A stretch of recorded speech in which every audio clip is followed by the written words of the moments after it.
them, and they are all armed at the time. You know, it was at night, so they will expect fire exchange, maybe because of that earlier claim of robbery. Okay, the police are saying that Sharif and his driver, who is also Pakistan national and who claims to be his brother, but we understand Sharif had only one brother who's already dead. They were coming from a place called Magadi. Magadi is almost 100 kilometers away from Nairobi. It was around 9 p.m. on Sunday. On reaching at a place called, there's a road which was on the road between Nairobi and Magadi, which had been erected to kind of help an operation which was ongoing to stop some suspected thugs who had carjacked a car from Nairobi. So according to police, on reaching at the place, Sharif's car failed to stop because there was that roadblock which had been erected on the road. This prompted the police who were manning the roadblock to shoot the car, and the tires were deflated. The police shot almost 10 times at the car, and one of the bullets hit Sharif's head, bursting it up. I mean, the bullet came from behind, and it went through the front side of the head of the head.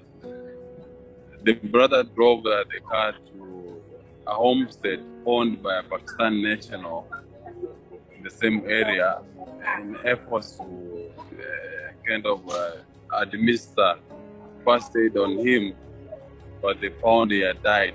He had bled to death. So the police arrived at the scene and interrogated the driver. He said they were coming from Magadi. So he explained that they feared stopping there because they didn't know it was a police roadblock. And the body was later moved to the mortuary. At the mortuary, we understand today the family wants the body to be flown to Pakistan for burial. We really don't know what the two were doing in Magadi or when they had come to Kenya.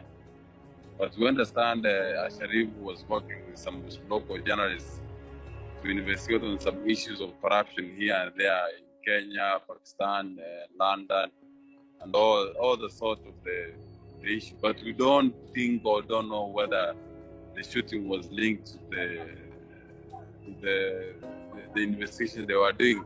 The police have handed the case to a body called Internal Independent Policing Oversight Authority, which investigates police misconduct.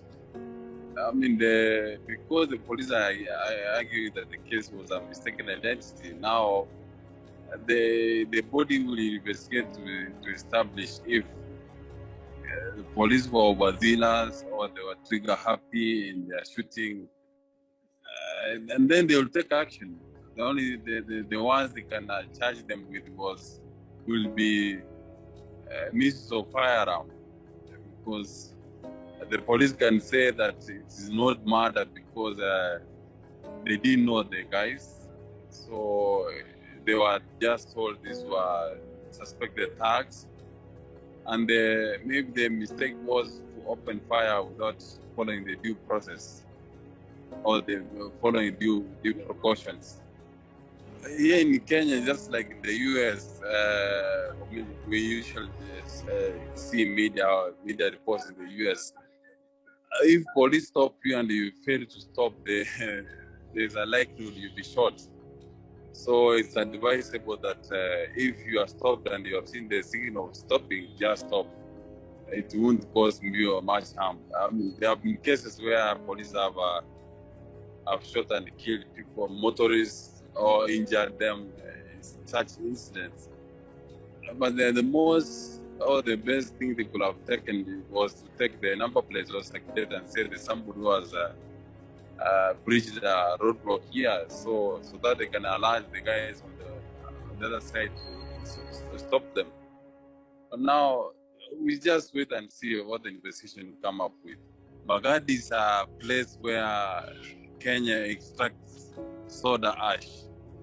soda ash is a chemical which you know, and the place, the factory is run by a group of Indians, Tata Industries. So we assume they were coming from there. No, that's why it's a little much to be a case of mistaken identity. The guy was later found. He was a child. He was found to be safe, and I mean, it was a case of mistaken identity. I can tell you. For that, the robbery took place yesterday at around 7 p.m. here in the CBD, Central Business District of Nairobi. And the car which was involved in the robbery was later spotted near where